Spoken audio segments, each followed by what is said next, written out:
Hi there and welcome to the Hobbytime at Healys channel. Thank you very much for tuning in. What we're going to do today is I have managed to get hold of one of these. This is the Magic the Gathering Theros Beyond Death Pre-Release box. So what I'm going to do is I'm going to open this up, we're going to have a look at the packs, have a look at what comes with it, spend a little time talking about what comes in there, and basically, yeah, hopefully have a really good time and get some really nice pulls. Now, I've not actually looked much into this set. I've seen a few of the previews and things that were coming up on Twitter, Instagram, things like that, but I'm one of those people who I love getting a new set, opening it up and going, oh, what does this do? Ooh, what does that do? And then after I've got a few cards, I then normally dive into the card list and build my decks and things like that. So I'm really, really excited. First thing I want to say is sort of apologies, no video was uploaded last week. So last week I actually had some surgery, nothing major, it was all pre-planned, everything's fine. So I wasn't actually able to find the time to film stuff. But otherwise I should be back on track with one video a week from this point going forward.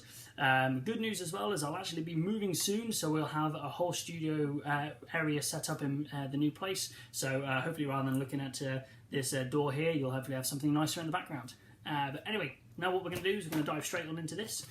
So let's have a look and see what it comes with. So, the Beyond Death pre-release packs, normally, you go to sort of like a pre-release event if you've not been. The ones I've been to are you would get this, you would get, there's normally about 6 packs in there, like a bonus card, and some bits. You make a deck, so it's like a 40 card deck, and then you play a game. What you do then is each game you win, you get given another pack, and that's normally how it works. Not sure if anybody else does it different, but that's the ones that I've been to. Luckily I managed to get hold of one of these and keep it sealed, so I could open it up for you guys. So what I'll do now is we'll have a quick look, get this open, and we'll be able to see what's actually in here.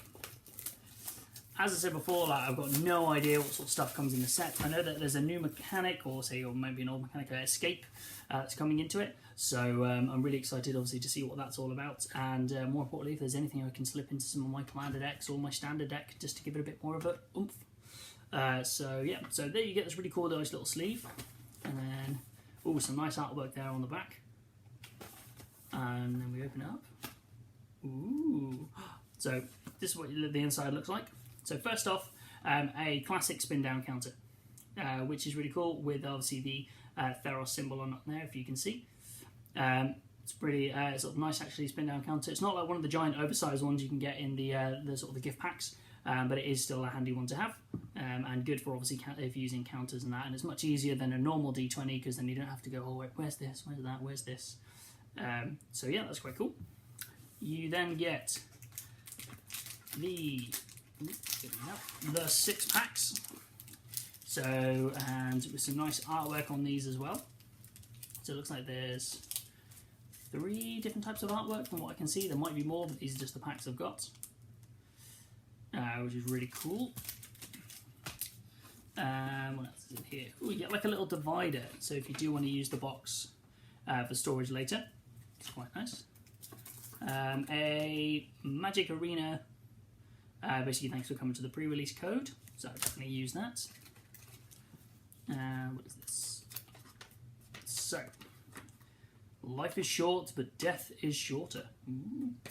And then basically how to build a pre-release deck. So this is what we're talking about before. So, yeah, so basically most successful pre-release decks are 2 colours and have exactly 40 cards. And kind of that's the normal sort of mana curve of what you're expecting in a 40 card deck. And then obviously the land that is provided normally by the tournament organizer. So that's quite cool. It's also a really good fun way to do like a sort of an easier sort of like draft format. If you haven't got as many players or as many spare packs, that's actually quite a fun way of doing it. And then I have got this, the Tectonic Giant. So it's an elemental giant. It's got that lovely stamp from the pre-release. And so this is whenever Tectonic Giant attacks or becomes the target of a spell an opponent controls, choose 1. Tectonic Giant deals 3 damage to each opponent, or exile the top 2 cards of your library, choose one of them until the end of the next turn, you may play that card. It's quite handy actually, and that's actually really nice. I'm going to leave it in this film for the minute until I can get a sleeve for it. But yeah, that's pretty much it. That is about it. It's actually quite a cool little storage box. I doubt you'll be able to fit 100 sleeve cards there for a commander deck. But if you were, say, you were looking to take I don't know, some trades and a deck with you, like a standard deck or a modern deck or something, you know, to your mates. But you wanted like a bit more room for some cards, you know, slots here for your die.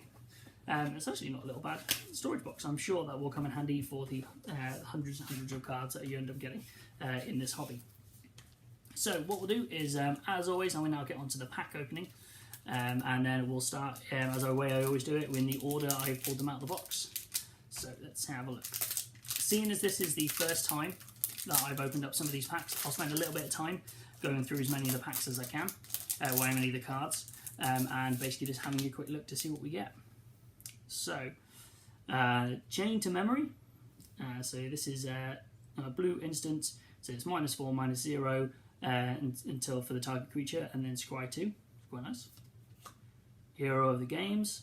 Whenever you cast this, a spell that targets your hero of the games, creatures you control gets +1/+0. So that's kind of the standard kind of power it up, and then spam out more +1/+0s. Nexus Wardens. Reach, Constellation. Whenever an enchantment enters the battlefield under your control, you gain 2 life. That's quite nice. There are some nasty green decks out there which run a lot of enchantments. Sun Mane Pegasus. Flying. For 1 and 1 planes, Sun Mane Pegasus gains Vigilance and Lifelink until the end of turn. Quite nice. I was hoping then if I would have got a swamp or a black card, I would have had one of each card. That would have been quite fine. Cetizen Training. It's one of so it's an enchantment, an aura enchantment. Enchant creature you control. When it enters the battlefield, draw a card. An enchanted creature gets +1/+0 and has trample. Pretty nice. Dreadful Apathy. Enchanted creature can't attack or block. And for 2 and a planes, exile enchanted creature. That's a nice one you can slap on a big beastie of your opponents that's winding you up.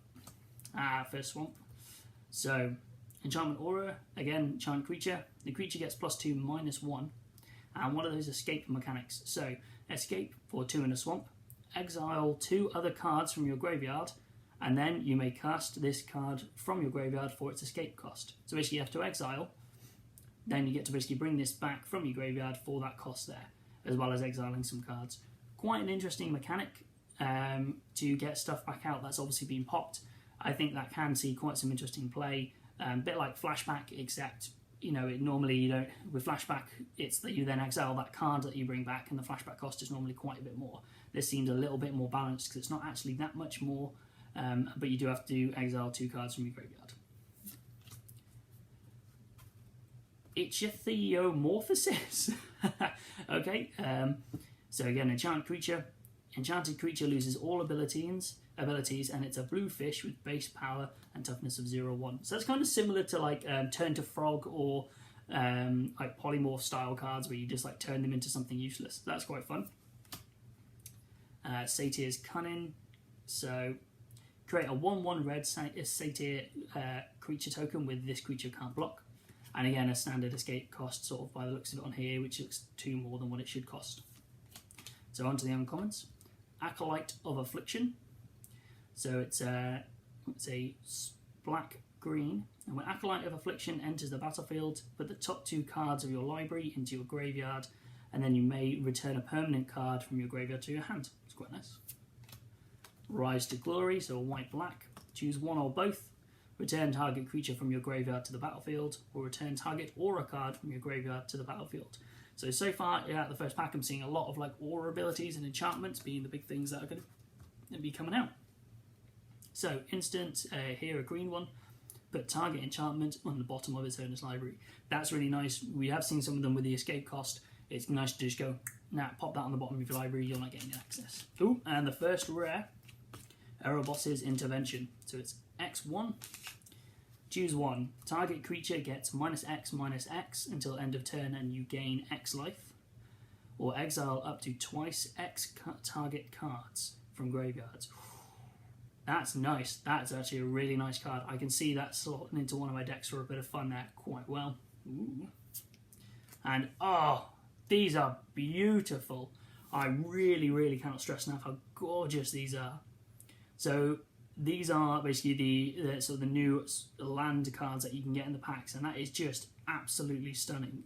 I personally have been crying out for full art lands since back from the Zendikar stuff came out, and I just love having them in my deck. I think they just look way nicer, and these are just a really nice different take on it rather than having like sort of like the design stretched. It's just a very simple design.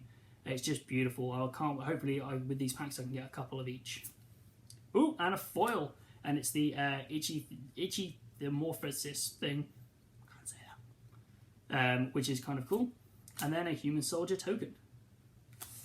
So yeah, so that's so I've gone through the first pack. I'll go through the next ones a little bit quicker, kind of stopping at any interesting uncommons or commons, but I'll try and blast through these to go through a bit quicker.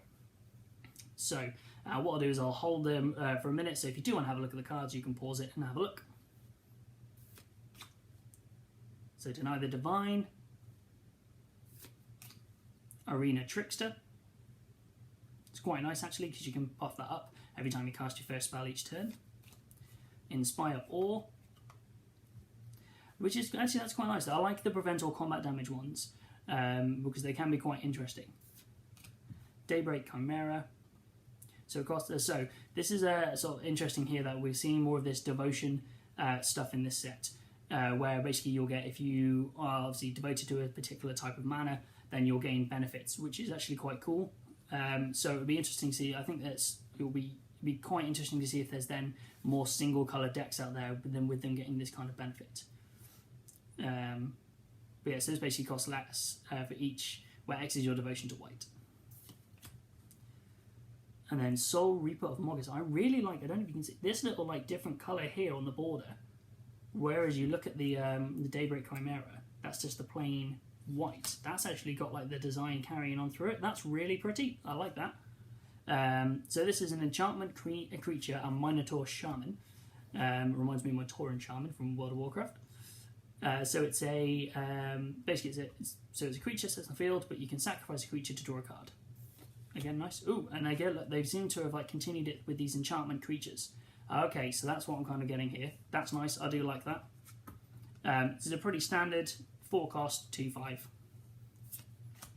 Flummoxed Cyclops that has reach, and whenever 2 or more creatures your opponents can't control attack, Flummoxed Cyclops can't block this attack. Okay. Another enchantment creature, green this time. Trample, and other creatures you control have trample. That's quite nice. And another one. A Seed of Life's Bounty. So it's back onto the uncommons. Lifelink. And you can sacrifice it to target creature or enchantment you control gains protection from the colour of your choice. So kind of nice, handy, if you are against a single colour deck or someone's trying to get something with you, you can just protect it. More enchantment creatures. Hero of the Nyxborn. When it enters the battlefield, create a 1/1 white human soldier creature token. And whenever you cast a spell that targets Hero of the Nyxborn, creatures you control get +1/+0. Again, nice there. Varakia's Spawn. So again, escape. This time, it looks like the escape so far 2 more than what they would cost originally. So this is Exile 3. And so it escapes with 2 +1/+1 counters on it. So if you bring it back using the escape cost, it comes in with 2 +1/+1s. When it enters the battlefield this way, each opponent sacrifices a non-Gorgon creature. It's quite cool. Ooh, the Sagas. Now, I've not seen these. I don't know if they have been printed since Dominaria. So these are actually really, really nice. So I'm intrigued to see what these do. So, as this Saga enters, after your draw step, add a lore counter and sacrifice it after 3. So the first 2 lore counters are the same effect. Put the top 3 cards of your library into your graveyard, and then you may exile a creature or enchantment from your graveyard. If you do, create a 2/2 black zombie creature token. Quite cool. So spamming out the zombies, keeping with the black theme there. And then at 3 you gain X life and scry X, where X is the number of zombies you control. Ooh, I can see that working with some of the Dark Ascension Innistrad, kind of that older block, all those zombie cards in a really interesting commander deck. That's quite cool. I am intrigued by this, and I'm looking forward to seeing what play this type of stuff gets. Ooh, interesting. Another island. Again, they're just beautiful. Oh, another foil. Prevent all combat damage that will be dealt this turn. So it's against the Inspired Awe we pulled earlier. And then just a thing about Arena there, no other token. Cool, that's crack on. So more zombies here. So Grim Physician, Indomitable Will, Moss Viper, Memory Drain, so counter target spell on scry 2, Maya's Grasp, so creature gets -3/-3, Starlit Mantle, so more flash stuff, which is nice, and Final Flare, Briar Blessing, Omen of the Sun, Aspect of Lampery. So onto the uncommons. Entrancing Lyre. You may choose not to untap it during your untap step. X and tap. Tap target creature with power X or less. If it doesn't untap during its controller's unstep, tap. So you can basically leave this untapped. So leave this tapped to keep something of your opponent's tapped. Quite cool there. The Maze Warden. So for 1 cost, it gets +1/-1, so you can obviously only do that 4 times unless you're going to power it up. Whenever another creature becomes the target of an ability of a land you control, named Labyrinth of Scorpos, you may have Scorpos Maze Warden fight that creature. Interesting.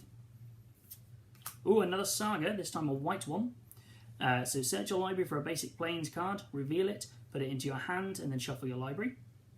Create a 0/4 colourless wall artifact creature token with Defender, and you gain 2 life. Quite a nice little simple one there. Ooh, and our first mythic. Yes, cool. So, right, okay, we're going to spend a minute talking about this. So, this is Polukranos Unchained. So, it is a black-green, and so I'm going to read its effect and give you another look at it. That artwork is, I'm just going to zoom, that is beautiful. So, it enters the battlefield with 6 +1/+1 counters on it, and it escapes with 12 +1/+1 counters on it instead. If a damage would be dealt while it has a +1/+1 counter on it, prevent that damage and remove that many +1/+1s, which is cool.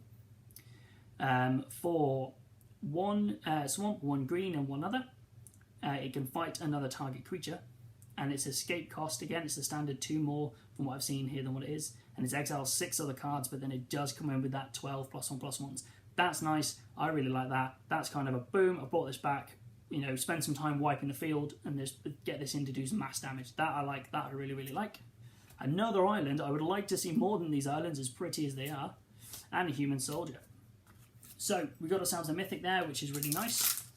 We've got 3 more packs to go. Let's see if we can get either another mythic or even some more. I'll be happy with some more of those lands. So, an artifact creature, a bird. So a familiar there. Stampede Rider. Omen of the Hunt, the Pious Wayfarer, Brine Giant, Nyxborn Brute. That's a 7/3 just beta, that is, that's quite nice. Ayala's Forerunner, Nyxborn Courser, Nyxborn Marauder, another basically one of those. I've got a demigod here. So chosen from death. So it's a legendary enchantment creature. So if your its toughness is equal to your devotion to black. So that's each swamp in the mana cost of permanents you control count towards your devotion to black. That's quite cool. That could be a nice little, really, really hard to get rid of thing. For 2 cost, exile up to 2 target cards from graveyards, and you gain 1 life for each creature exiled this way. And it's graveyards, so I'm presuming that one you can just target a graveyard, or it's all graveyards. I'm not sure, but that's really nice. That's quite cool. Fateful End, so it deals 3 damage to any target, and then you scry. Warden of the Chained, so kind of Warden of the guy who was unchained. It can't attack unless you control another creature with power 4 or greater. Okay. Oh, and another Saga, this one a rare as well, so it's a red one. You gain control of target creature for as long as the Acroan War remains on the battlefield. Until your next turn, creatures your opponents control attack each combat if able. Okay, so you can kind of force people to attack. And each tapped creature deals damage equal to itself. That's really cool. So you can gain control of a creature for as long as it's on the field. So you can gain control of something like big of your opponents. Everyone will attack it. If that doesn't kill it, anyone who is tapped will basically kill themselves. Or pretty much, or almost, depending how it's balanced. That's quite cool. Again, I'm really liking these sagas. A forest, that is really pretty. That's so nice. I'm super excited to see if I can get a swamp, because that's, I'm really looking forward to seeing what they look like. And then a token artifact, gold. So similar, so adds mana of any color. Okay, that's quite cool. I thought they were very similar to food tokens then, but obviously not. So 2 more packs to go. Let's get through this. So Discordant Piper. Ideolon of Philosophy. Thrill of Possibility. Plummet, so nice little easy, get rid of a target creature with flying. Irreverent Revelers. Relentless Pursuit. Okay, this is kind of like a land or creature searcher. Dreadful Apathy. Mogus Favor. A Bronze Sword. So pretty standard. Staggering Insights are onto the uncommons. Enchanted creature gets +1/+1 and has lifelink. And whenever this creature deals combat damage to a player, draw a card. It's quite nice. The Threnody Singer, or Threnody Singer. Flash Flying. When it enters the battlefield, target creature an opponent controls get -X/-0 until the end of turn, where X is your devotion to blue. So more of the devotion cards.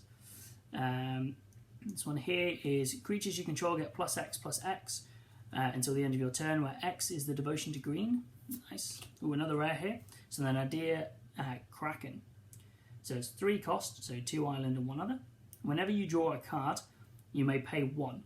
If you do, put a +1/+1 counter on the Idea Kraken and create a 1/1 blue tentacle creature token. Okay, that's quite cool. So it's kind of it gets more powerful, and then you're getting more sort of like tentacles as it gains power. And a swamp, that is gorgeous. That is absolute. That's beautiful. It's purple and black, and it's swamp. What more do you want? I'm very happy. Oh, okay. So I've got a foil uncommon here. That's a legendary enchantment creature. That is beautiful. That is gorgeous. So I'll read this. So it's Anax, hardened in the forge. So he looks like he's on one of the constellations. So his power is equal to your devotion to red. Whenever Anax or another non-token creature you control dies, create a 1/1 red satyr creature token with this creature can't block. If the creature had power 4 or greater, create 2 of those. That's really nice. That is just that's so pretty. That's really, really nice. I can't really say much more, but that's wicked. And then we have a tentacle to go with our Idea Kraken. Wow. So final pack. No Planeswalkers. Also no interesting special lands is one thing I've noticed so far. Hopefully there is some in the set. It'd be really nice, but we'll have a look and see what we get. So another Pegasus. Wrap in Flames. Deny the Divine. Fruit of Tyzerus. Riptide Turtle. Underworld Rage Hound. That's cool. Nyla's Huntsmaster. Hero of the Pride. That kind of looks like a Johnny. Underworld Charger. Rhine Giant. So another legendary enchantment creature, so another demigod. So Renata's power is equal to your devotion to green, and each other creature you control enters the battlefield with an additional +1/+1 on it. That's kind of nice. She kind of just sits there, and you just keep everything else comes in a bit more powerful. Mirror Shield. The equipped creature gets +0/+2 and hexproof. Has hexproof, and whenever a creature with Death Touch blocks or becomes blocked by this creature, destroy that creature. That's really cool. That's a nice little counter to Death Touch that you can just kind of go. That's really cool, and it's obviously using the lore around Medusa and the Mirror Shield. I like that. That's really nice. Another legendary creature here. So captain of Siona or Sionia. Captain of Hylias.